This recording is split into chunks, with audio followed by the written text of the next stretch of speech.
है कि एक लंब वृत्तीय शंकु की ऊंचाई तथा आधार का व्यास 48 सेंटीमीटर एवं 28 सेंटीमीटर है, तो शंकु का आयतन ज्ञात कीजिए। तो सबसे पहले आप एक शंकु बनाइए। ठीक है, सबसे पहले आप एक शंकु बनाएंगे।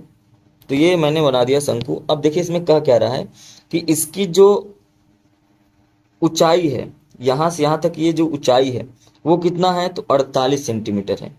ये ऊंचाई 48 सेंटीमीटर है। और इसकी जो आधार की त्रिज्या दिया है, नहीं व्यास दिया है, मतलब यहाँ से यहाँ तक की दूरी टोटल जो दिया है वो 28 सेंटीमीटर दिया है।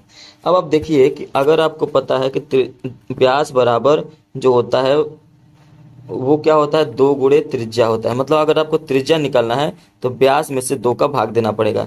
तो त्रिज्या बराबर व्यास कितना है, तो कहेंगे 28 है। 28/2 मतलब त्रिज्या कितना हो जाएगा, 14 सेंटीमीटर हमको त्रिज्या मिल गया। तो शंकु का आयतन पूछा है। क्या पूछा है, शंकु का आयतन। तो अगर आपको शंकु का आयतन का फॉर्मूला पता है तो आप इस सवाल को तुरंत सॉल्व कर सकते हैं। शंकु का आयतन होता है 1/3 पाई आर स्क्वायर एच।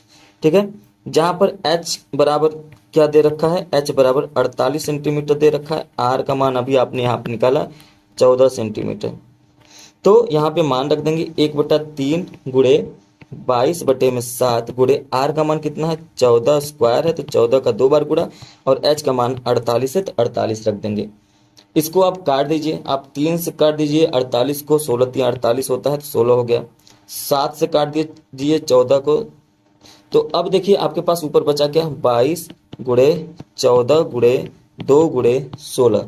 ठीक है, अब इसमें क्या करेंगे, 22 गुणे 14 गुणे 16 गुना 32 कर लेते हैं, और इसका टोटल गुणा करेंगे तो ये आ जाएगा 9856 सेंटीमीटर क्यूब आ जाएगा।